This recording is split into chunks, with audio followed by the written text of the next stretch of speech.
So once the downstream recipient, any downstream recipients, route the message onto the next recipient, what happens on the initiator side?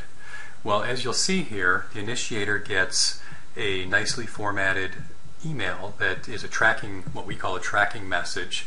that just shows the simple information as to where the route is in the process right now. Now this is a message that's I've actually altered a little bit just for display for this presentation, but to get the idea that down here it shows who it's been to, who it's been approved to already, with the dates and times that it's been sent to each person. And then here this is showing, just for display purposes, that if there was a third recipient, in this case I'm just calling it Steve, that this message still has to go to but hasn't reached yet or hasn't been sent to yet, then the from and the sent on options or columns will be blank. So you receive these nicely formatted tracking messages that are sent to you as the initiator, but what if you have many processes out for review and you don't want to hunt down these tracking messages in your inbox, or what if you just have multiple messages from past routes in your inbox? We have a nice built-in feature here that you can use to accommodate for this, to just more quickly track your routing status. Once these messages are sent to you, they're getting archived to your computer, and Office Routing Plus that's running in Outlook is tracking that to what we call your History tab, and also we call this your History and Status Tracking tab.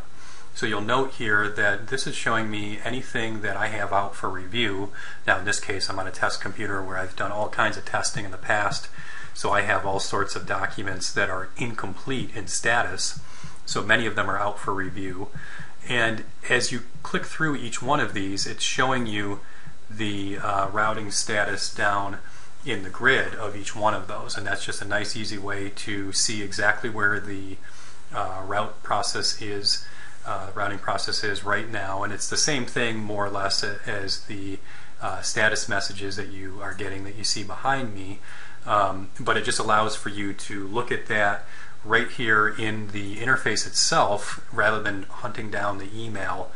each time you want to see the status of a message, as well as the overall status of the message. You can look at any files that you have sent out for each routing process, and you can double click on this and open it up, as well as any files that you've received are also sent, or are also tracked, I should say. And that would be true if you had set the status that we talked about earlier in the Advanced tab here, before you routed it to the first person as the initiator. If you, the initiator, had set the at each step on here, then back in your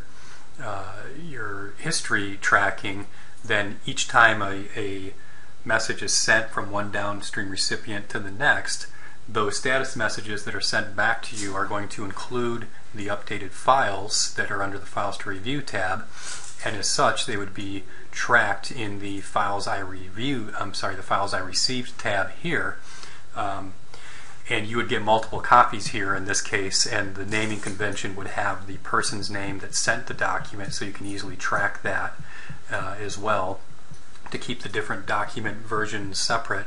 If you did not set this at each step option on, then you won't see,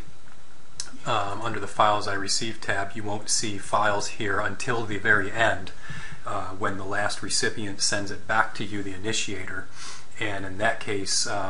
in all cases, the final recipient will always be the initiator, and the files that were sent out as part of the review process will always be sent back as the final message to you, the initiator, and then those will always be tracked here in this in your history location under the Files I Received tab.